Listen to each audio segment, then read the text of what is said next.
Oi! É bom ter você aqui de volta. Então vamos continuar com o nosso estudo da concordância verbal quando na nossa sentença a gente tem o sujeito simples, ok? Até agora a gente estava estudando um pouquinho sobre os outros tipos de sujeito e agora a gente vai iniciar os outros três tipos, as outras três classificações para esse sujeito simples na nossa frase. Primeira delas, as expressões partitivas. O que é isso? O que são expressões partitivas? É alguém que vai numa partida de futebol? É alguém que parte alguém? Alguém que está com o coração partido? Não, nenhuma dessas coisas. Expressão partitiva é quando você indica uma quantidade utilizando apenas uma palavra. Por exemplo, e o maior dos exemplos que a gente acaba usando continuamente. As palavras a maioria, uma porcentagem, grande parte, tudo isso a gente vai estar indicando uma quantidade. Por exemplo, a maioria das pessoas, ou uma porcentagem dos alunos, ou grande parte dos jovens.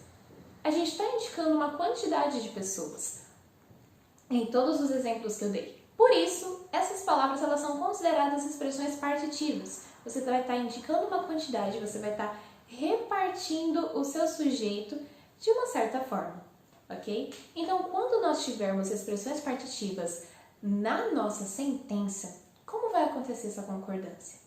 O verbo, ele vai sempre concordar com a expressão partitiva, porque ela vai ser o núcleo do sujeito. Um exemplo, uma porcentagem dos alunos alegou não ter visto as aulas. Novamente, uma porcentagem dos alunos alegou não ter visto as aulas. Quem é o nosso sujeito?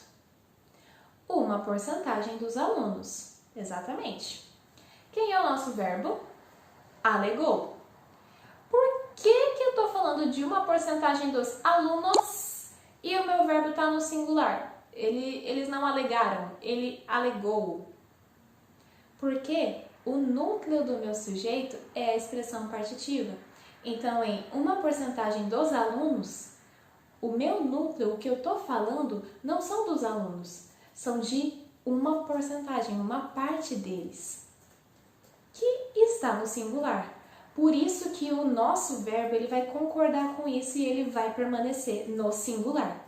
Se a minha parte de ênfase for a minha expressão partitiva que vai estar no singular, porque ela não pode ficar no plural, então o meu verbo ele também vai estar no singular.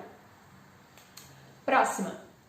São os sujeitos que precedem o pronome relativo que. A gente já estudou o pronome relativo. O que vai alterar nessa questão do sujeito? Quase nada. Sempre que a gente tiver um que e antes do que a gente tiver o nosso sujeito e depois do que a gente tiver o nosso verbo, esse verbo vai concordar normalmente com o nosso sujeito que está antes do que. Por exemplo, eu que levei as compras para casa. Quem é o nosso verbo? Levei. E quem é o nosso sujeito? Eu. Eu que levei as compras para casa.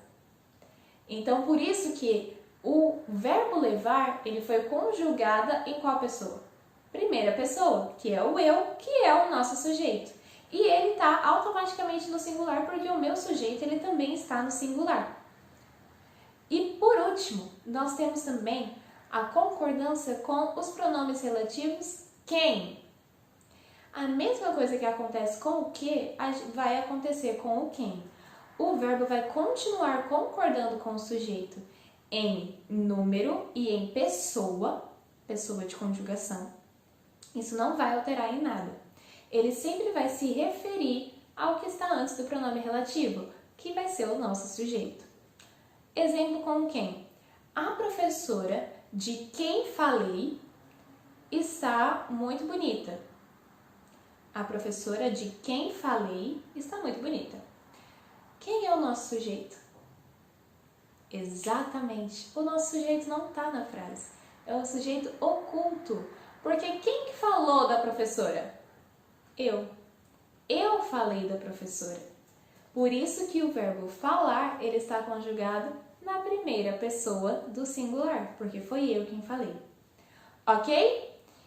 Então, por enquanto, as concordâncias com o sujeito simples são essas 6. Para o substantivo simples, para o substantivo coletivo, um substantivo próprio, mas que está no plural, as expressões partitivas, o pronome relativo que e o pronome relativo quem. Acompanhe a próxima aula que a gente vai trabalhar um pouquinho sobre a concordância com os sujeitos compostos. Te espero daqui a pouquinho, não sai daí!